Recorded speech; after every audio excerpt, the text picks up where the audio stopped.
നമസ്കാരം. നമസ്കാരം. രാഷ്ട്രീയക്കാരനായി മാറി ഒടുവിൽ അല്ലേ? നമ്മുടെ പൂർണ്ണമായും പരിണമിച്ചു. മറ്റു മണിച്ചിത്രത്താഴി പറയല്ലോ, ഗംഗ കുറച്ചായി അവസാനം പൂർണ്ണമായി എന്ന് പറഞ്ഞാലേ, അങ്ങനെ പെട്ടെന്ന് മാറിയതല്ല, ഒരു പരിണാമമായിരുന്നു. മാറ്റം എന്ന് പറഞ്ഞ ഒരു ദിവസമാണല്ലോ, പതുക്കെ ആയി. പക്ഷെ ആ ഉടുപ്പിലേക്ക് മാറുവാനായിട്ട് അത്ര പരിശ്രമം വേണ്ടി വന്നിട്ടുണ്ടോ താങ്കൾക്ക്? കാരണം താങ്കളുടെ ഉള്ളിൽ ഒരു രാഷ്ട്രീയക്കാരൻ ഉണ്ടായിരുന്നു എന്ന് തോന്നുന്നു അല്ലേ?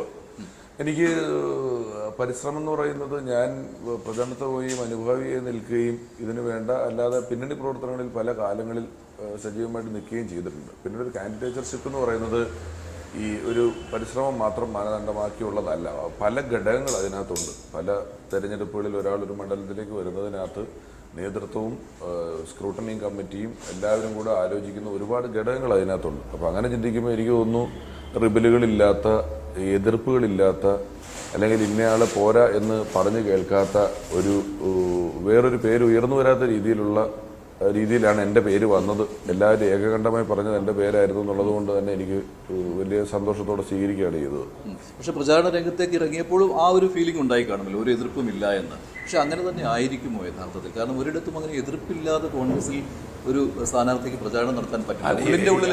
ആരെ വെച്ചാലും ഉണ്ടാകുന്ന ഒരു എതിർപ്പ് എവിടെയെങ്കിലുമൊക്കെ ഉണ്ടാകും. കാരണം എല്ലാവർക്കും ഒരുപോലെ എല്ലാ കാലത്തും ഇഷ്ടമല്ല. അത് ഏതവസ്ഥയിലും ആരെങ്കിലുമൊക്കെ എപ്പോഴും എതിർപ്പുണ്ടാകും. മാത്രമല്ല, എതിർപ്പ് ഒരു ജനാധിപത്യ സ്വഭാവത്തിൻ്റെ ലക്ഷണമാണ്. നമ്മൾ എതിർപ്പ് വന്നില്ലെങ്കിൽ നമ്മൾ സംശയിക്കണം, അവിടെ വേറെന്തോ ഒരു ഫോഴ്സ് വർക്ക് ചെയ്യുന്നുണ്ട് എന്നുള്ളത്. നമ്മളൊരു കാര്യം പറയുന്നതിനെ വിമർശിക്കപ്പെടുകയും എതിർപ്പുകൾ ഉണ്ടാകുകയും ചെയ്യുന്നിടത്താണ് നമ്മൾ ജനാധിപത്യം എന്നുള്ള സ്ഥലത്തിന് ഒരു പ്രസക്തി വരുന്നുള്ളൂ. ഞാൻ ഇന്നലെ ഏതിലോ പറഞ്ഞു, അതായത് ഞാൻ എൻ്റെ രാഷ്ട്രീയം തുറന്നു പറഞ്ഞപ്പോൾ ഒരുപാട് പേർ നിങ്ങളുടെ ധൈര്യം സമ്മതിച്ചിരിക്കുന്നു പറയുന്നു. നോക്കൂ, ഒരു ജനാധിപത്യ രാജ്യത്ത് നമ്മൾ ഒരു പൗരൻ അയാളുടെ രാഷ്ട്രീയം തുറന്നു പറയുന്നത് ഒരു ധൈര്യമായി കണക്കാക്കപ്പെടേണ്ട അവസ്ഥ ഉണ്ടെങ്കിൽ അവിടെ അതൊക്കെ പതുക്കെ കുറഞ്ഞു വന്നിട്ടുണ്ട് നല്ലോണം തന്നെയാണ് അർത്ഥം. അല്ലാതെ കോൺഗ്രസ്സുകാരൻ ഒരിക്കലും അങ്ങനെ തുറന്നു പറയേണ്ട ഒരു ധൈര്യക്കേട് ഉണ്ടാകേണ്ട ആവശ്യമില്ല. അങ്ങനെ ശങ്കിക്കേണ്ട ആവശ്യമില്ല. അങ്ങനെ ഒരു ശങ്ക താങ്കൾക്കും ഉണ്ടായിരുന്നില്ലല്ലോ തുറന്നു പറയണം. അല്ല, കോൺഗ്രസ്സുകാരൻ അങ്ങനെ എനിക്ക് തിരിച്ചാ തോന്നുന്നത്. മറ്റു പാർട്ടിക്കാർക്കാണ് ശങ്ക വേണ്ടാത്തത്.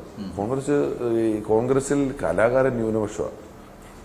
കലാകാര് ബൈ ഡിഫാൾട്ട് പെട്ടെന്ന് അവരുടെ പല ആവശ്യം കൊണ്ടും സുരക്ഷിതത്വം കൊണ്ടും ഒക്കെ പോകും. ഇടത് മനസ്സുണ്ടെങ്കിൽ പോലും മറുഭാഗങ്ങളിലോട്ടാണ് കൂടുതലും പോയിക്കൊണ്ടിരിക്കുന്നത് എന്നുള്ളതുകൊണ്ട്. അപ്പോൾ കോൺഗ്രസിലാകുന്നതുകൊണ്ടാണ്, അതും കഴിഞ്ഞ 10 വർഷത്തിൽ നമുക്ക് കേന്ദ്രവും കേരളവും ഇല്ലാത്ത സമയത്ത് നമുക്ക് 2 പേർ നമ്മളെ ആക്രമിക്കാൻ തയ്യാറായി നിൽക്കുന്നു എന്നുള്ള സാഹചര്യത്തിലാണ് നമ്മൾ നിൽക്കുന്നത്. അല്ല, താങ്കളുടെ കാര്യത്തിൽ ഇടതു മനസ്സുള്ളവർ ആളുകൾക്കൊപ്പം കൂടുതൽ സഹവാസം ഉള്ളതുകൊണ്ട് താങ്കളെ ഒരു ഇടതു മനസ്സുള്ള ആൾ എന്ന രീതിയിൽ കണ്ടിരുന്നു, അങ്ങനെ തോന്നിയിട്ടുണ്ടോ? അല്ല, ഇടത് മനസ്സൊക്കെ ഈ സംസ്ഥാനത്ത് എല്ലാവർക്കും ഉണ്ട്. കേരളം എപ്പോഴും ഇതുപോലെ തുടരുന്നതിന് അതിനൊരു കാരണമാണ്. ഇടത് മനസ്സും കമ്മ്യൂണിസവും തമ്മിൽ വ്യത്യാസമുണ്ട്. ഇടത് മനസ്സൊക്കെ എല്ലാവർക്കും ഉണ്ട്. എനിക്കൊന്നു മാത്രമല്ല, ഒരു കേരള ജനതയ്ക്ക് മുഴുവനുണ്ട്. ഒത്തിരി സംസ്ഥാനം അങ്ങനെയാണ് വന്നിട്ടുള്ളത്. പക്ഷെ താങ്കൾക്ക് മറ്റൊരു ഇമേജും കൂടി ഉണ്ടായിരുന്നു. താങ്കൾ ഒരു സംഖ്യയാണോ എന്ന് പോലും പല ആളുകളും നേരിട്ട് പോലും ചോദിച്ചിട്ടുണ്ടാവും അല്ലേ? നേരിട്ട് അങ്ങനെ ചോദിച്ചിട്ടില്ല. അതൊക്കെ പറഞ്ഞു വരുത്തിയിട്ടുള്ള കാര്യങ്ങളെന്നുള്ളതേ ഉള്ളൂ. അങ്ങനെ ആരും നേരിട്ട് ചോദിച്ചിട്ടില്ല എന്നോട്. കാരണം അതെങ്ങനെയാണ് ആ ചോദ്യം വരുന്നത്? ഞാൻ നോക്കൂ, കഴിഞ്ഞ 10 വർഷത്തിൽ ഒരാൾ മുന്നിൽ വന്നു നിന്നുകൊണ്ട് ഞാൻ കോൺഗ്രസ് ആണെന്ന് പറയുന്നതിൻ്റെ ആ സ്റ്റേറ്റ്മെൻറ്റിനപ്പുറം ഒരു പൊളിറ്റിക്സ് ഉണ്ടോ? ഞാനിവിടെ ഭാരത് ജോഡോ യാത്ര നടക്കുമ്പം ഭാരത് ജോഡോ കേരളത്തിലുള്ള ഭരണകക്ഷികൾക്കെതിരെ ഒന്നുള്ള യാത്ര ആയിരുന്നില്ല. എന്നിട്ട് പോലും ഇവിടെയുള്ള ഭരണകക്ഷികൾ അതിനെ പരിഹസിക്കാൻ നോക്കിയതല്ലാതെ, അതിന് പോയതിന് എന്നെ പരിഹസിക്കാൻ നോക്കിയതല്ലാതെ, ഞാൻ അത്രയും ബോൾഡായി ഇതിനൊപ്പം നടന്ന ശേഷവും ഈ ആരോപണം എന്ന് പറയുന്നത് ഇതൊക്കെ ഇവിടെ നമ്മൾ അടിച്ചു വെച്ചേക്കുന്ന ഒരു ടെംപ്ലേറ്റ് ആരോപണങ്ങളാണ്. പെട്ടെന്ന് കയറി നമുക്ക് ഒരാളെ അവനിതാ എന്ന് പറയുന്ന അങ്ങനത്തെ ഒരു ടെംപ്ലേറ്റ് ആരോപണമായിട്ട് എനിക്ക് തോന്നിയിട്ടുള്ളൂ. വേറെ പ്രൂഫുകളൊന്നും ഉള്ള കാര്യമോ അല്ലെങ്കിൽ ഇവർക്ക് അങ്ങനെ പറയാനുള്ളതൊന്നും ഉള്ളൊരു ആരോപണമല്ല. സെലിബ്രിറ്റി എന്നുള്ള ആ ഓറയിൽ നിന്ന് താങ്കൾക്ക് വെളിയിൽ കിടക്കാൻ സാധിച്ചിട്ടുണ്ട് ഈ കുറഞ്ഞ സമയത്തിനുള്ളിൽ അല്ലേ പാലക്കാട്? കാരണം സെലിബ്രിറ്റികൾ മത്സരിക്കുന്നു, അവരെ കാണാൻ ആളുകൾ കൂടും, പക്ഷെ അതിനപ്പുറത്ത് അത് വോട്ടാവില്ല എന്നുള്ളൊരു ഇമേജ് ഉള്ളതുകൊണ്ട് എപ്പോഴും സെലിബ്രിറ്റികൾ ആ ഓറയിൽ നിന്ന് വെളിയിൽ കിടക്കാൻ ഒരു ശ്രമം നടത്തിയിട്ടുണ്ട്. താങ്കൾ അങ്ങനെ ശ്രമിച്ചിരുന്നു? ഞാൻ ആ ഓറയും എനിക്ക് ആരോപിച്ച് കിട്ടിയ ഓറയാണ്. ഞാൻ നല്ലോണം വളരെ ജനകീയമായ ആളുകൾക്കിടയിൽ നിൽക്കുന്ന, വളരെ ആക്റ്റീവായിട്ട് നിൽക്കുന്ന ആ സ്ഥലത്ത് ഞാൻ വീക്കൊന്നും ആയിരുന്നില്ല. നമ്മൾ ഈ സെലിബ്രിറ്റി പട്ടം പലപ്പോഴും ഈ സെൽഫ് ഡിക്ലെയർഡാണ് ഒരുപാട് പേർക്ക്.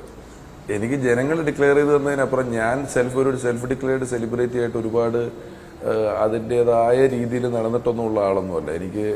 എനിക്ക് വളരെ അതെനിക്ക് ചുമന്നുകൊണ്ട് നടക്കാൻ ബുദ്ധിമുട്ടുള്ളൊരു സ്റ്റാറ്റസ് ആയിട്ട് എനിക്ക് തന്നെ തോന്നിയിട്ടുള്ളതാണ്. പിന്നെ നമ്മൾ സെലിബ്രിറ്റി എന്നുള്ളതിനപ്പുറം ആളുകൾക്ക് പരിചയമുണ്ട്. ഞാനൊരു 26 വർഷം എത്രയോ പരിപാടികൾ 3000 എപ്പിസോഡും 3000 സ്റ്റേജ് ഷോകളും ചെയ്തതുകൊണ്ടുള്ള ജനങ്ങളുമായിട്ടുള്ള എൻ്റെ ഒരു അടുപ്പം അവിടെ ഉണ്ട് എന്നുള്ളതേ ഉള്ളൂ.